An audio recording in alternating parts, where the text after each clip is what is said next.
দর্শক, নির্বাচন নিয়ে শঙ্কা দানা বেঁধে উঠছে এবং সেই শঙ্কাটা আরও বেশি দানা বেঁধে উঠেছে গতকালকে নির্বাচন কমিশনের সিনিয়র সচিবের একটা মন্তব্যে। আমরা 2-3 দিন আগে নির্বাচন কমিশনের ইসি আনোয়ারুলের বক্তব্য থেকে জেনেছিলাম যে ডিসেম্বরের 11 তারিখের মধ্যে তফসিল ঘোষণা করা হবে এবং ফেব্রুয়ারির 8 থেকে 12 তারিখের মধ্যে নির্বাচন হবে। সেই ক্ষেত্রে তিনি 10 তারিখটাকে প্রেফার করেছিলেন, মঙ্গলবার, সেদিনই নির্বাচন হওয়ার সম্ভাবনা বেশি, এরকমটা পরিষ্কার বক্তব্য দিয়েছিলেন। কিন্তু হঠাৎ করে গতকালকে ইসি সচিব যখন বলছেন নির্বাচনের ব্যাপারে কোনো ধরনের কোনো সিদ্ধান্ত হয়নি, তফসিল ঘোষণা কিংবা নির্বাচনের তারিখ এই ব্যাপারে কোনো সিদ্ধান্ত হয়নি, তখন আমরা একটু পেছনে ফিরে গেলে বোধহয় কিছু ক্লু পাবো। যখন পরপর 2 দিন এনসিপির আহ্বায়ক নাহিদ ইসলাম বললেন নির্বাচন সব দলের মতামত নিয়ে, সব দলের বাস্তবতা বুঝে নির্বাচনের তফসিল ঘোষণা করতে হবে। তার মানে নির্বাচন পিছিয়ে যাওয়ার একটা সম্ভাবনা তার মন্তব্যে আমরা পেয়েছিলাম। আমরা এই আলোচনাও করেছিলাম। তিনি বলেছিলেন যে একটি বড় দলের প্রধান যখন অসুস্থ তখন নির্বাচনের তফসিল নিয়ে তড়িঘড়ি করা ঠিক হবে না। আমরা বলার চেষ্টা করেছিলাম যে বিএনপির তরফ থেকে যখন বলা হচ্ছে যে নির্বাচনের সাথে বেগম খালেদা জিয়ার যে অসুস্থতা, সেই অসুস্থতার সাথে নির্বাচনের কোনো সম্পর্ক নেই, তখন এনসিপির আহ্বায়ক কেন বলছেন যে এটাকে গুরুত্ব সহকারে ভাবতে হবে? তার মানে কি এখন চাওয়া হচ্ছে নির্বাচনটা যেন পিছিয়ে যায়? চলুন একটু বুঝে দেখি নির্বাচন কমিশনের সচিব কি বললেন, কি প্রেক্ষাপট তৈরি হচ্ছে এবং নির্বাচন নিয়ে শঙ্কাটা আদতে কোথায় থাকবে। বলছিলাম নির্বাচন নিয়ে একটা শঙ্কা ছিল এবং সেই শঙ্কাটা নতুন করে দানা বেঁধে উঠেছে নির্বাচন কমিশনের সচিবের বক্তব্যে। গতকালকে তিনি যে কথাটা বলেছেন তাকে নিয়ে এনটিভি যে শিরোনামটা করেছে, সেই শিরোনামটা দেখলেই বোঝা যায় তফসিল ঘোষণার দিন নির্ধারণ হয়নি। ইসি সচিব কি বলছেন তিনি, চলুন একটু ভেতরে ঢুকি। তফসিল ঘোষণার দিন এখনো নির্ধারিত হয়নি বলে জানিয়েছেন সিনিয়র সচিব আক্তার আহমেদ। রাজধানীর আগারগাঁওয়ে নির্বাচন প্রশিক্ষণ ইনস্টিটিউট ইটিআই এর ইউএনডিপি ও reporters forum for election and democracy RFEDর সহযোগিতায় ত্রয়োদশ জাতীয় সংসদ নির্বাচন উপলক্ষে সাংবাদিকদের এক প্রশিক্ষণ কর্মশালা চলছিল। সেখানে এক প্রশ্নের উত্তরে তিনি এই কথা বলেছেন। আসন্ন ত্রয়োদশ জাতীয় সংসদ নির্বাচন ও গণভোট আয়োজনে নির্বাচন কমিশন এখন শতভাগ প্রস্তুত, এমন কথা তিনি যদিও বলেছেন। ইসি সচিব বলেছেন যে সকাল থেকেই নির্বাচনের প্রস্তুতি মিটিং করেছি। বৈঠকে নির্বাচনের প্রস্তুতি সংক্রান্ত নানা বিষয়ে আলোচনা হয়েছে। নির্বাচনের প্রস্তুতি নিয়ে তিনি বলেন আমরা শতভাগ প্রস্তুত। এই কর্মশালায় অন্যান্য ব্যাপারেও আলোচনা হয়, সেদিকে যেতে চাই না। আমরা মূলত থাকতে চাই নির্বাচনের তফসিলের ডেট ঘোষণা করা, মানে তফসিলের সিদ্ধান্ত এখনো নেওয়া হয়নি, কবে তফসিল ঘোষণা করা হবে এবং নির্বাচন কবে অনুষ্ঠিত হবে সেটাও সিদ্ধান্ত নেওয়া হয়নি। হঠাৎ করে ইসি সচিবের এমন মন্তব্য কেন, যখন তারও 2 দিন আগে ইসি আনোয়ারুল নিজে বলেছিলেন যে নির্বাচনের তফসিলের ব্যাপার 11 তারিখের মধ্যেই হবে এবং আমরা এটাও জানি যে মহামান্য রাষ্ট্রপতির সঙ্গে 10 তারিখে প্রধান নির্বাচন কমিশনার দেখা করবেন, এই ঘোষণা দেওয়া হয়েছে আরও একদিন আগে। সুতরাং এই দেখার পরে 10 তারিখেই রাতে অথবা 11 তারিখে সকালে তফসিল ঘোষণা করা হবে বলেই আমরা ধরে নিয়েছিলাম এবং নির্বাচন অনুষ্ঠানের সম্ভাব্য তারিখ হিসেবেও আমরা ইসির কাছ থেকে জেনেছিলাম যে 10 ফেব্রুয়ারি নির্বাচন অনুষ্ঠিত হবে।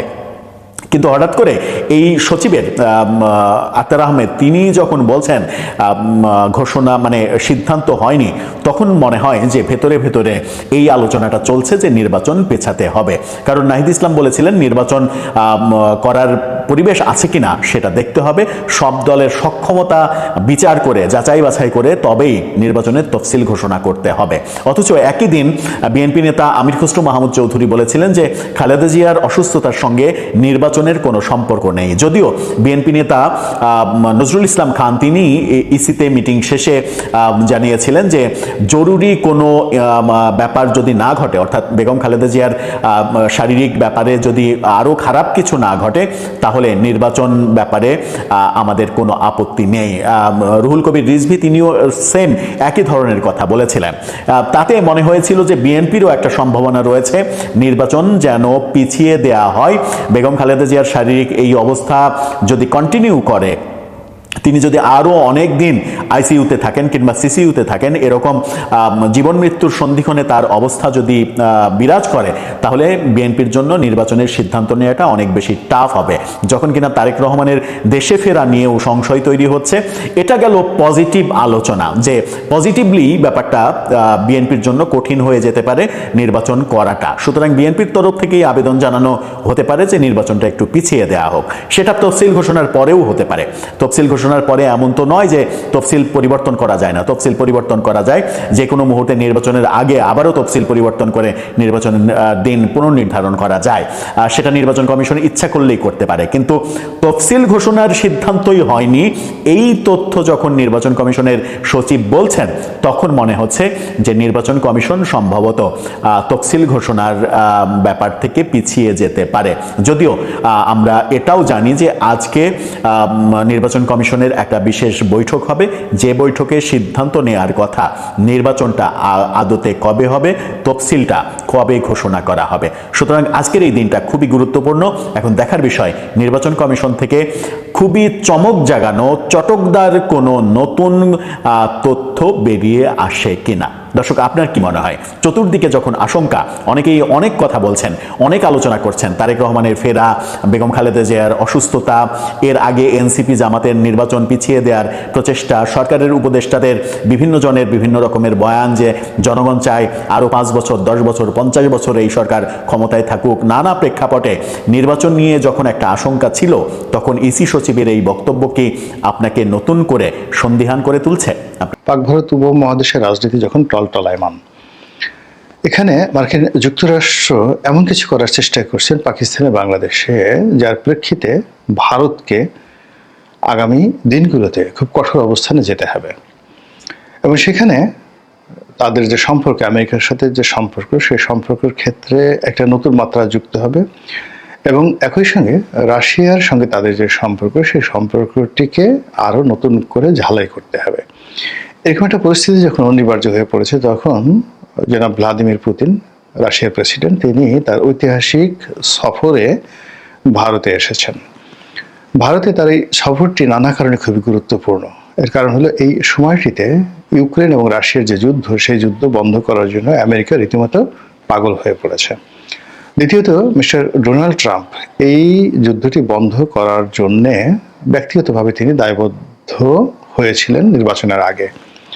অধিকাংশ মিস্টার পুতিনের সঙ্গে ডোনাল্ড ট্রাম্পের যে ব্যক্তিগত সম্পর্ক, এটিও গুরুত্বপূর্ণ ভূমিকা পালন করছে। অনেকে বলে থাকেন যে ডোনাল্ড ট্রাম্পের এবং তার পরিবারের বিরাট বিরাট ব্যবসা প্রতিষ্ঠান রয়েছে রাশিয়াতে, এবং রাশিয়া, সৌদি আরব এবং ডোনাল্ড ট্রাম্প এই সম্মিলিতভাবে ব্যবসা বাণিজ্যের মধ্যে একটা বিরাট সিন্ডিকেট গড়ে তুলেছেন।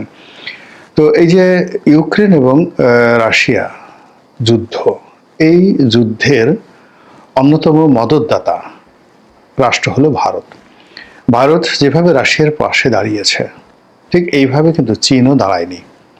রাশিয়ার সবচেয়ে কৌশলগত বন্ধু, যে বন্ধু সামরিকভাবে, অর্থনৈতিকভাবে এবং আঞ্চলিক রাজনীতি এবং আন্তর্জাতিক রাজনীতি দ্বারা রাশিয়াকে শক্তিশালী করে তুলছে।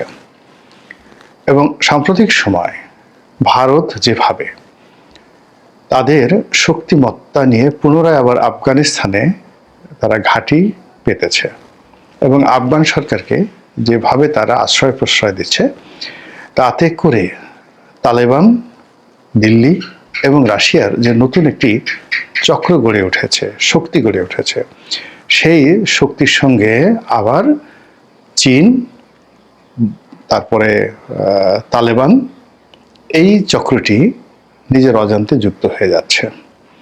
আফগানিস্তানকে কেন্দ্র করে রাশিয়ার সাথে আমেরিকার সম্পর্ক, আফগানিস্তানকে কেন্দ্র করে ভারতের সাথে পাকিস্তানের সম্পর্ক একেবারে টান টান উত্তেজনাকর অবস্থা যখন চলছে, তখন মিস্টার পুতিন যে দিল্লিতে আছেন, তাকে গত 100 বছরের মধ্যে সবচাইতে রাজকীয় এবং জাঁকজমকপূর্ণ সেই সংবর্ধনা ভারত কর্তৃপক্ষ দিচ্ছে।